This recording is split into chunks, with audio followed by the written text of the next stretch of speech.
A delay stores a sound on a chip and then plays it back at whatever time you like. The delayed signal can also be fed back into the input to get the well-known sound of feedback or regeneration where the signal repeats. Just as you need to learn the details of the frequency spectrum, you must also get to know how each delay time feels. It's the type of feeling or emotion that different delay time ranges evoke that you use to remember differences in delay times.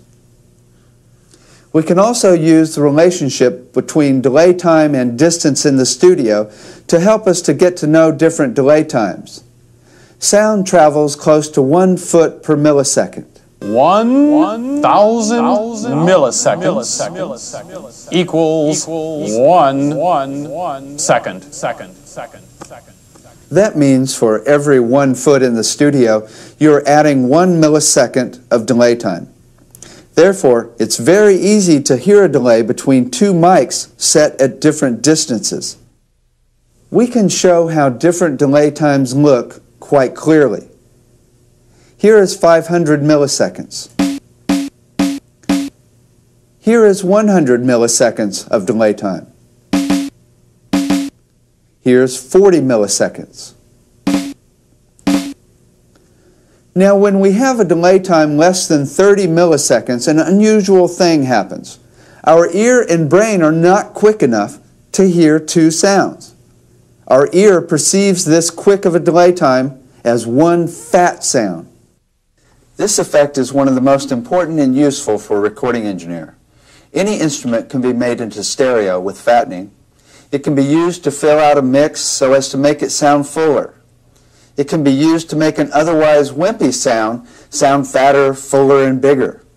It can also make a sound more present so that it can be turned down in the mix but still be discernible. Now, if we pan the original dry signal to one side and the delay to the other side, the sound seems to be stretched between the speakers like this.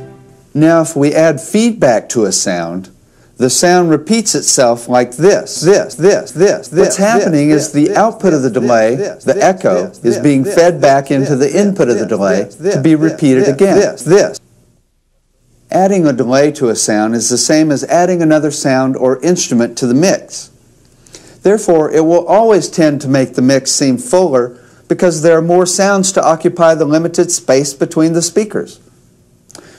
You normally add delays to a mix only if you have room for them. Therefore, you wouldn't add delays to a very busy mix with a lot of instruments and a lot of notes. The exception would be heavy metal, alternative rock, and some new age music. These styles of music are commonly mixed to create a wall of sound. Therefore, to add another sound to fill this space can be just awesome. Yeah, Phil Spector. Yeah, he created that wall of sound type mix. Rules. When the delay time is long enough to hear two sounds, then the delayed signal can be treated just like another track, another sound. Therefore, the volume and panning can be set any way that you see fit. As sweet as any harmony, but you blinded me with science, and failed me in biology. Yeah. If you set the delay time for less than 30 milliseconds and crank up the feedback, you get an effect called tubing. Totally tubular. If you then change the delay time, you get an effect that sounds like this. If we set a clock to change the delay time on its own, we get the effect commonly called flanging. Notice that as the delay time gets shorter, the pitch seems to rise. As the delay time gets longer, the pitch seems to fall. Now, if we set the width or depth so that the sweep of the delay time is not so wide like this, then we have the effect commonly called chorusing. It's poetry in motion. She turned her tender eyes to me, as deep as any ocean, as sweet as any harmony, but you blinded me with science, and failed me in biology. biology, yeah. If we set the delay time so that we are only sweeping between 0 and 1 milliseconds, we have the effect commonly called phasing. It's poetry in motion. She turned her tender eyes to me, as deep as any ocean, as sweet as any harmony. But she blinded me with science, and failed me in biology, yeah. All of these effects, flanging, chorusing, and phasing, are just changing short delay times with lots of feedback or regeneration. In 1957, Tony Fisher was doing an album when someone accidentally leaned on the reels of the tape player like this. The tape slowed down, and then when I got back up, it sped back up to normal speed like this. The band went, cool, let's put it on the record. The song, The Big Hurt, went to number 3 on the charts in 1957. Now you can also change the speed or rate of the flange, like so.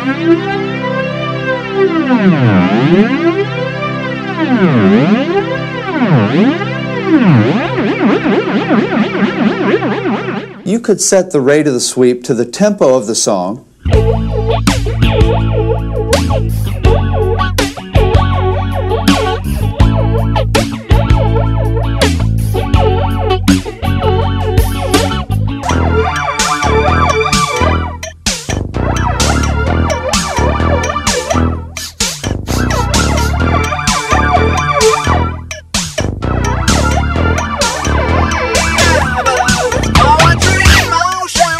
or you could set it so that it is rising on one chord and going down on another chord.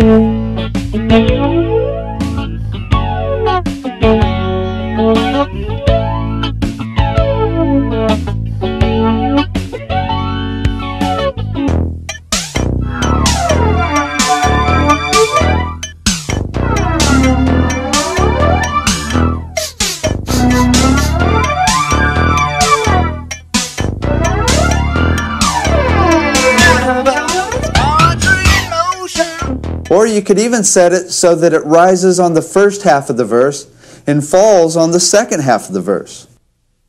Flanging is commonly used to create a more spacey type of mood in the mix, sometimes used to create an otherworldly effect. It's great for the underwater type of effect. Chorusing is commonly used to simulate the effect that you get when you have a chorus of people or a chorus of instruments. Phasing is a very subtle effect, so subtle that it's the kind of effect that when used at Grateful Dead concerts, the crowd often wonders if the effect is actually coming from inside their head. I thought it was inside my head. Each of these effects can be panned in various ways, like this.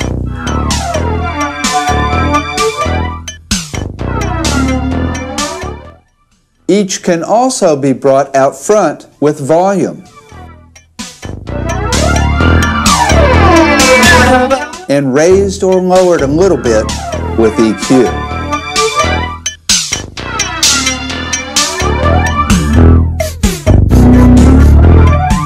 We'll explore more details about these effects in future videos, including how they are commonly used in mixes for different styles of music.